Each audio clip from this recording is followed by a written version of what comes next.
Hello friends, आप सभी का स्वागत है चैनल स्मार्ट लर्निंग पर। आज का जो हमारा लेटेस्ट नोटिफिकेशन हम आप लोगों के लिए लेकर आए हैं वो है आपका Himachal Pradesh staff selection commission Hamirpur district की तरफ से, जिसमें आपके पास डिफरेंट कैटेगरीज में, डिफरेंट बोर्ड्स में, डिफरेंट डिपार्टमेंट्स में आपके पास डिफरेंट पोस्ट आई है। तो इसके लिए हमारी जो ऑनलाइन रजिस्ट्रेशन है वो आपका शुरू होगा 22 जून 2020 से, और इसकी लास्ट डेट होगी फॉर्म को फिल करने की 21 जुलाई 2020। और जो आपका फॉर्म फिल का मोड रहेगा वो आपका ऑनलाइन रहेगा, ऑफलाइन मोड इसके लिए एप्लीकेबल नहीं रहेगा। आपके पास इसके लिए यहाँ पर वेबसाइट भी गिवन है http://www.hpssb.hp.gov.in। अब आपके पास जो एज लिमिट रहेगी वो रहेगी 18 से 45 साल। अब आपके पास एक डिपार्टमेंट, बोर्ड, कॉर्पोरेशन पे और पे बैंड है, और दूसरी साइड आपके पास नंबर ऑफ पोस्ट है। तो पहला है आपके पास HP state forest development corporation limited. इसमें आपके पास जूनियर इंजीनियर की पोस्ट है मैकेनिकल डिपार्टमेंट में। तो इसमें आपके पास टोटल पोस्ट एक ही है जो जर्नल UR के लिए है। दूसरा आपके पास है इंफॉर्मेशन एंड पब्लिक रिलेशन। इसमें आपके पास वीडियो फिल्म एडिटर की पोस्ट है जो आपके पास जर्नल UR के लिए टोटल एक ही पोस्ट है।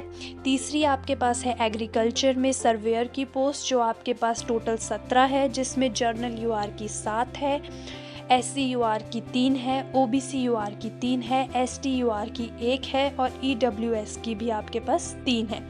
तो आपके पास ये नंबर ऑफ पोस्ट है और अलग डिपार्टमेंट है। तो आपके पास पर्टिकुलर डिपार्टमेंट के लिए पर्टिकुलर एसेंशियल क्वालिफिकेशंस होगी, और उसके लिए डिफरेंट आपके पास वर्क एक्सपीरियंस रहेगा, नंबर ऑफ पोस्ट के अकॉर्डिंग वो रहेगा। फिर है हमारे पास आयुर्वेदा। इसमें है आपके पास आयुर्वेदिक फार्मासिस्ट के लिए। तो ये आपके पास टोटल 81 पोस्टें हैं, जिसमें जर्नल UR के लिए 31 है, जर्नल WFF के लिए 1 है, SC UR के लिए 15 है, SC WFF के लिए 1 है, SC BPL के लिए 3 है, OBC UR के लिए 13 है, OBC BPL के लिए 3 है, ST UR के लिए 3 है, ST BPL के लिए 1 है, और EWS के लिए 10 है।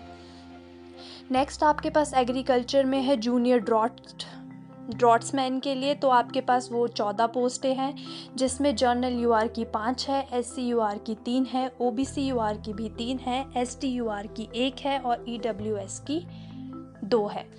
आपके पास नेक्स्ट है हिमाचल रोड ट्रांसपोर्ट कॉर्पोरेशन। इसमें आपके पास लॉ ऑफिसर की पोस्ट है जो आपके पास जर्नल UR के लिए 1 है। उसके बाद आता है HPSIDC। इसमें जूनियर इंजीनियर की पोस्ट है इलेक्ट्रिकल डिपार्टमेंट में। तो ये आपके पास जर्नल UR के लिए 1 है। फिर है आपके पास HP तकनीकी शिक्षा बोर्ड धर्मशाला, जिसमें आपके पास क्लैरिकल की पोस्ट है क्लर्क की, जो आपके पास सिर्फ एक SC UR के लिए है। फिर है आपके पास हेल्थ एंड फैमिली वेलफेयर। इसमें आपके पास एलोपैथिक ऑफिसर की पोस्ट है जो आपके पास जर्नल WXM के लिए 2 है, OBC UR के लिए भी 2 है। नेक्स्ट है आपके पास लेबर एंड एम्प्लॉयमेंट। इसमें आपके पास लेबर इंस्पेक्टर की पोस्ट है जर्नल UR के लिए 1। फिर है आपके पास HP state cooperative milk producer federation limited. इसमें हमारे पास डिफरेंट पोस्टें हैं डिफरेंट ऑफिसर्स के लिए। जूनियर लेबोरेटरी टेक्नीशियन के लिए जर्नल UR की 2 है, और जूनियर क्वालिटी कंट्रोल ऑफिसर्स के लिए जर्नल UR की 3 है। फिर आपके पास है मार्केटिंग असिस्टेंट के लिए, उसके लिए आपके पास जर्नल UR की 3 है। फिर आपके पास है HP state cooperative milk producer federation limited. इसमें टेक्नीशियन सुपरिटेंडेंट की जो पोस्ट है उसमें टोटल पोस्ट 14 है, जिसमें आपके पास जर्नल UR की 9 है, SC UR की 2 है, OBC UR की 2 है, और EWS की 1 है। ये हमारे पास डिफरेंट पोस्टें हैं जो डिफरेंट कैटेगरीज में डिवाइड है। आपकी कैटेगरी वाइज, आपकी पोस्ट के वाइज आपकी डिफरेंट एजुकेशन क्वालिफिकेशंस रिक्वायर्ड रहेगी। आपकी एजुकेशन जो क्वालिफिकेशंस होगी, आपका जो एक्सपीरियंस होगा वो आपके पोस्ट के अकॉर्डिंग रिक्वायर्ड रहेगा। आपके पास जो ये मिल्क प्रोड्यूसर फेडरेशन लिमिटेड है, इसमें एक मिल्क असिस्टेंट ऑफिसर की रिक्वायरमेंट है, जो आपके पास टोटल 9 पोस्टें हैं। जर्नल की 5 है, SC UR की 2 है, OBC UR की 1 है, EWS की 1 है। फिर आपके पास इसी में प्लांट ऑपरेटर की पोस्ट है जो आपकी 6 है, जर्नल की 4 है, SC की 1 है, OBC की भी 1 है। फिर आपके पास जल शक्ति है, जिसमें आपके पास कंप्यूटर ऑपरेटर की रिक्वायरमेंट है, जिसमें आपके पास जर्नल UR की 4 है, और इसमें टोटल पोस्ट ही 4 है। नेक्स्ट आपके पास है एलिमेंट्री एजुकेशन, जिसमें आपके पास शास्त्री की रिक्वायरमेंट है। इसमें पर्टिकुलर डिस्ट्रिक्ट में पर्टिकुलर कैटेगरी वाइज रिक्वायरमेंट है। बिलासपुर में टोटल 23 है, चंबा में 57 है, हमीरपुर में 13 है, कांगड़ा में 66 है, किन्नौर में 11 है, कुल्लू में 29 है, लाहौल एंड स्पीति में आपकी 11 पोस्ट रिक्वायर्ड है, मंडी में आपकी रिक्वायरमेंट है पोस्ट की 86, और जो शिमला डिस्ट्रिक्ट है हमारा, उसमें हमारे पास रिक्वायरमेंट है 66, और जो आपका सिरमौर डिस्ट्रिक्ट है उसमें आपके पास टोटल रिक्वायरमेंट है 49। ये आपके पास रिक्वायरमेंट है शास्त्री के लिए, जो आपके पास कॉन्ट्रैक्ट बेसिस पे रहेगा। तो ये पर्टिकुलर डिस्ट्रिक्ट में पर्टिकुलर नंबर ऑफ पोस्ट है। तो आपकी ये कैटेगरी वाइज डिवाइड की गई है। आपके बिलासपुर में कैटेगरी वाइज डिवाइड होगी 23 पोस्टें, चंबा में जितनी भी 57 पोस्टें हैं वो भी कैटेगरी वाइज डिवाइड होगी। आपकी कांगड़ा में जितनी पोस्ट है वो भी आपकी कैटेगरी वाइज डिवाइड रहेगी। किन्नौर में भी आपका वही रहेगा, कुल्लू में आपका वैसा ही रहेगा। आपका जो डिस्ट्रिक्ट मंडी है आपका, उसमें भी वही रहेगा। आपका डिस्ट्रिक्ट शिमला है या फिर आपका डिस्ट्रिक्ट सिरमौर है, उसमें जितनी भी पोस्टें होगी आपके पर्टिकुलर कैटेगरी वाइज उसमें पोस्टें डिवाइड रहेगी। तो ये आपकी नंबर ऑफ़ पोस्टें थी आपकी एलिमेंट्री एजुकेशन डिपार्टमेंट के लिए। अब आपके पास जो इसके बाद नेक्स्ट डिपार्टमेंट आता है हमारे पास, जिसमें हमारे पास नंबर ऑफ़ पोस्ट की रिक्वायरमेंट है उनकी एजुकेशन क्वालिफ़िकेशंस के अकॉर्डिंग। वो है आपके पास सोलन है, ऊना है, वहाँ पर भी 15 और 28 पोस्टों की रिक्वायरमेंट है। ये आपका शास्त्री के लिए है। नेक्स्ट आपके पास है एलिमेंट्री एजुकेशन में लैंग्वेज टीचर की रिक्वायरमेंट। इसमें भी आपके पास पर्टिकुलर डिस्ट्रिक्ट में पर्टिकुलर कैटेगरी वाइज डिवाइड होगा। अब आपके पास बिलासपुर में 11 पोस्टों की रिक्वायरमेंट है, जो आपका लैंग्वेज टीचर है वो भी कैटेगरी में डिवाइड रहेगा। चंबा में 29 की रिक्वायरमेंट है, वो भी कैटेगरी वाइज रहेगा। हमीरपुर में 1 रिक्वायरमेंट है, कांगड़ा में आपके पास 50 है, किन्नौर में 3 है, कुल्लू में 10 है, लाहौल स्पीति में 6 है, मंडी में 37 पोस्टें हैं, शिमला में 31 है, सिरमौर में 24 है, सोलन में 12 है और ऊना में 15 है। और इसकी जो ग्रैंड टोटल है वो आपके पास 229 है। मतलब जो आपके पास एलिमेंट्री डिपार्टमेंट एजुकेशन में आपके लैंग्वेज टीचर की रिक्वायरमेंट है, उसमें हमारे पास टोटल नंबर ऑफ़ रिक्वायरमेंट 229 पोस्टों की है। और ये पर्टिकुलर डिस्ट्रिक्ट में पर्टिकुलर पोस्ट है, जो आपकी पर्टिकुलरली कैटेगरी वाइज डिवाइड है।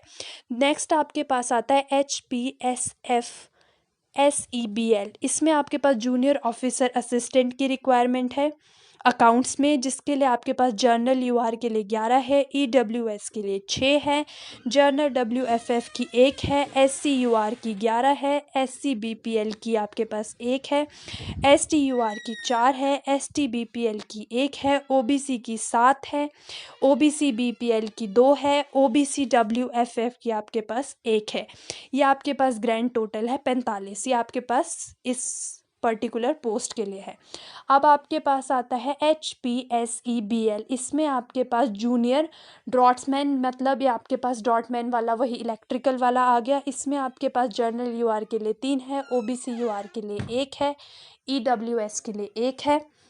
अब आपके पास ये जो पर्टिकुलर जो आपके डिफरेंट पोस्ट है उसके लिए पर्टिकुलर क्वालिफिकेशंस है। आपकी 12th अच्छे से रिकॉग्नाइज्ड बोर्ड से होनी चाहिए। आपका जो 10th है उसका पर्टिकुलर सेंट्रल गवर्नमेंट के थ्रू होनी चाहिए। आपका जो क्लैरिकल वाले है, आपका जो डिपार्टमेंट वाइज है, उसके लिए आपके लिए पर्टिकुलर टाइपिंग स्पीड रहनी चाहिए। आपकी इंग्लिश में 40 वर्ड्स पर मिनट होनी चाहिए, हिंदी के लिए 25 वर्ड्स पर मिनट्स होनी चाहिए। और आपका जो बोर्ड है वो प्रॉपरली ऑथराइज्ड होना चाहिए, प्रॉपर लॉ की डिग्री होनी चाहिए, BSc प्रॉपर होनी चाहिए, लैंग्वेज टीचर है, शास्त्री है, आपके पास टैट होना चाहिए, TGT क्वालिफिकेशंस होनी चाहिए, और आपके पास प्रॉपर BEd का सर्टिफिकेट होना चाहिए, ऑथराइज्ड होना चाहिए आपका बोर्ड। अब जो आपका ये पेपर होगा, जो इसका एग्ज़ाम होगा, वो आपका बेसिस पे रहेगा, वो आपका रहेगा 170 टोटल मार्क्स का, जिसमें आपके पास 170 MCQs रहेंगे और इसकी टाइम ड्यूरेशन रहेगी 2 आवर्स की। इसमें आपके पास जो फर्स्ट 120 क्वेश्चंस रहेंगे वो आपके पर्टिकुलर नंबर ऑफ़ पोस्ट के अकॉर्डिंग रहेंगे कि आप कौन सी पोस्ट के लिए अप्लाई कर रहे हैं, और उसमें आपके पास डिफरेंट जो भी उसकी क्वालिफिकेशंस रहेगी। और दूसरा रहेगा आपका journal science, journal current affairs के बेसिस पे, वो रहेगा आपका 50 मार्क्स का। अब जो हमारे पास एग्जामिनेशन फ़ी होगी वो डिफरेंट कैटेगरीज़ के लिए डिफरेंट है। आपके पास general category EWS ex serviceman of HP उनके लिए आपके पास एग्ज़ाम फ़ीस रहेगी 360 rupees. Journal IRDP physically handicapped ward of freedom fighter ward of ex serviceman of HP उसके लिए रहेगी 120। SC of HP ST OBC BPL including all ST SC OBC of ex serviceman इनके लिए आपके पास रहेगी 120। और female candidate ex serviceman of HP या फिर आपके पास विजुअली इम्पेयर्ड है जो उनके लिए आपके पास कोई भी फ़ीस की रिक्वायरमेंट नहीं रहेगी। और आपको जो फ़ी पे करनी है एग्ज़ाम की वो आपकी ऑनलाइन ही पे होगी, आपकी फ़ीस की पेमेंट ऑफलाइन नहीं होगी, आपको ऑनलाइन ही फ़ीस को पे करना पड़ेगा। आपके लिए कोई भी ऑफलाइन फॉर्म्स ऑफलाइन फ़ी के लिए कोई भी चार्जेस नहीं रहेंगे। आपको फ़ी जो आपके एग्ज़ाम की फ़ी है उसको आप ऑनलाइन ही भर सकते हो। अब आपके पास जो एप्लीकेशन फॉर्म आएगा उसे आपको कैसे फिल करना है, सबसे पहले जब आप एप्लीकेशन फॉर्म रजिस्ट्रेशन करोगे, आपके एप्लीकेशन फॉर्म भरोगे, जब आप फॉर्म फिल करोगे तो आपके पास यूज़र आईडी और पासवर्ड आ जाएगा। जब आपके पास वो यूज़र आईडी और पासवर्ड है वो आपको जो आपने साइन इन किया है, जो आपकी वेबसाइट है आपकी www.hpssb.hp.gov.in है उस पे डालना है। उसके बाद आप जिस भी जो आपके पास पेज खुलेगा उसमें आपके पास डिफरेंट पोस्ट ओपन हो जाएगी, तो आप जिस भी पोस्ट के लिए अप्लाई कर रहे हैं आपको उस पोस्ट के आगे अप्लाई में क्लिक करना है।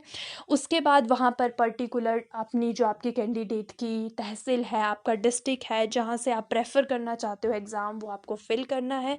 उसके बाद आप जब पर्टिकुलर डिस्ट्रिक्ट और तहसील चूज़ कर लेंगे उसके बाद आपको पर्सनल डिटेल्स एंड कॉन्टैक्ट्स को फिल करना है। आफ्टर दैट आपको आपके फ़ोटोज़ एंड सिग्नेचर को स्कैन करके उस पर कॉपी कर देना है।